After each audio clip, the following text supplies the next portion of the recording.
Insulin resistance, which is a hallmark of type 2 diabetes mellitus and metabolic syndrome, has been increasingly implicated in the pathogenesis and progression of pancreatic ductal adenocarcinoma, the most common form of pancreatic cancer. Recent studies highlight a bidirectional relationship, meaning that chronic insulin resistance promotes this type of pancreatic cancer development through hyperinsulinemia, or too much insulin in the blood. Usually that occurs from an overstimulation of the pancreatic cells, which increases digestive enzyme production, inflammation, and oncogenic signaling pathways. Basically, those are what cause cancer cells to grow. Conversely, cancer of the pancreatic duct can cause insulin resistance, which can lead to new-onset diabetes as an early paraneoplastic symptom in up to 80% of cases. A landmark 2023 study from the University of British Columbia, published in Cell Metabolism, provided insight into the mechanism by demonstrating in mouse models and human pancreatic acinar cells that hyperinsulinemia directly activates insulin receptors on the cells, driving cell-to-duct cancer spread or metaplasia. It also causes inflammation, independent of obesity. This has been the first study to link high insulin levels to pancreatic duct cancer. The immediate treatment is likely to be insulin-sensitizing agents, like metformin, but I say, how about normalizing the cells with healthy eating habits, which we will cover in that long-form video that will pop up at the end of this short. I'll also put it in the description if you want to learn more about what you can do for insulin resistance, specifically to mitigate risk of pancreatic cancer, which I lost my mom to, not so long ago. So, if your body is resistant to insulin, your body increases the production, which studies show is related to pancreatic cancer of the duct. Research from 2023 to 2025 further quantifies these risks and explores early detection opportunities. A nationwide nested case control study in Diabetes and Metabolism Journal, published in 2025, analyzed over 1 million Korean adults and found that type 2 diabetes mellitus, combined with pancreatitis, increased pancreatic duct cancer risk by 2.5 to 3 times, with insulin resistance being a key factor via chronic low-grade inflammation and beta cell dysfunction. Similarly, a 2024 meta-analysis in the Public Library of Science of 9 studies from 2005 through 2024 reported that prediabetes elevates pancreatic cancer incidence by 20 to 30%, emphasizing glycemic control as a treatable or easily modifiable factor. Hyperinsulinemia, which is basically when your insulin levels are too high due to insulin resistance or other factors, can actually be improved with some targeted dietary changes. These strategies are designed to help stabilize your blood glucose, reduce those big insulin spikes, and boost your insulin sensitivity. This is especially important for lowering your risk of things like type 2 diabetes mellitus and even pancreatic cancer. So, here are some evidence-based diet tips. I'll keep them short and practical, and they're all grounded in research from the past 2 years. First, try to increase the amount of low glycemic index foods you eat, like whole grains, legumes, and non-starchy veggies, because these cause slower blood sugar spikes and, in turn, reduce how much insulin your body needs to produce. A recent study from Nutrients in 2024 found that low glycemic index diets actually lowered fasting insulin by about 15 to 20% in people with prediabetes. So choose oats, quinoa, or barley instead of white bread or rice. Add some fiber like broccoli or lentils to your meals to help prevent those sudden jumps in glucose.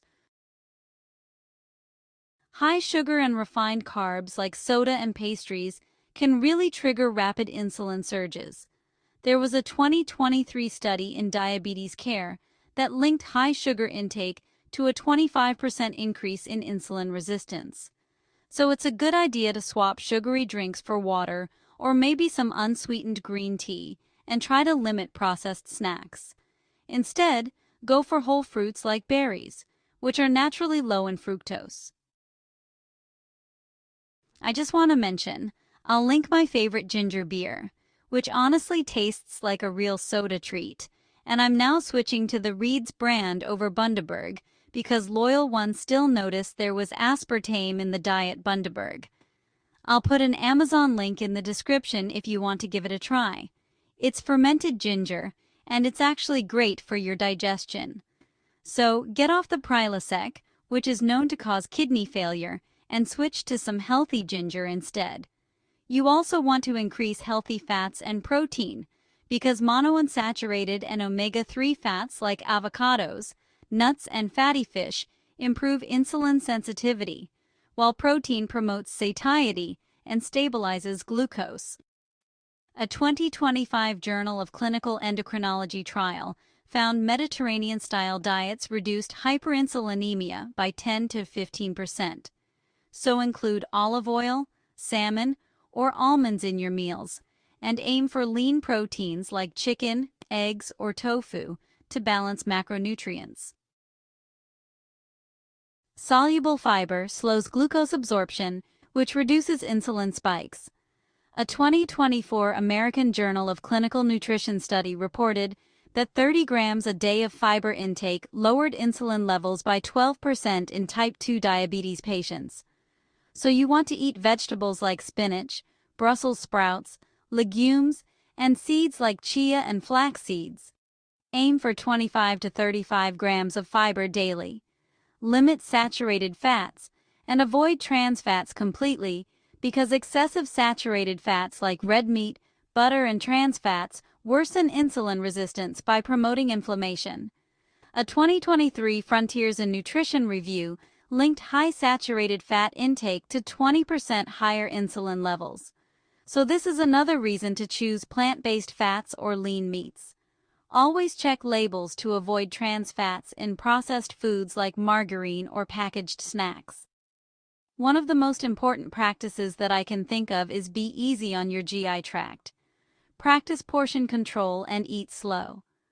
I recently did a video on gluttony and how overeating even healthy foods can spike insulin. Remember that old saying of eating for portions about the size of a fist. Eat small portions spread throughout your day to prevent glucose fluctuations.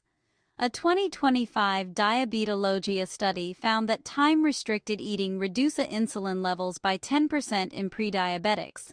So eat smaller, balanced meals every 4 to 5 hours to let your body do its job comfortably, and then take a little break before another small infusion of nutrition. I don't know how to make people see that gorging, and then fasting is just not healthy. Your body has nothing that it can rely on. 1 minute, there's nothing going down, and then 3,000 calories go down the pie hole and every cell in your body gets overloaded. I promise that you won't starve to death if you eat smaller portions, and just think that you get to eat more times a day if you enjoy your food.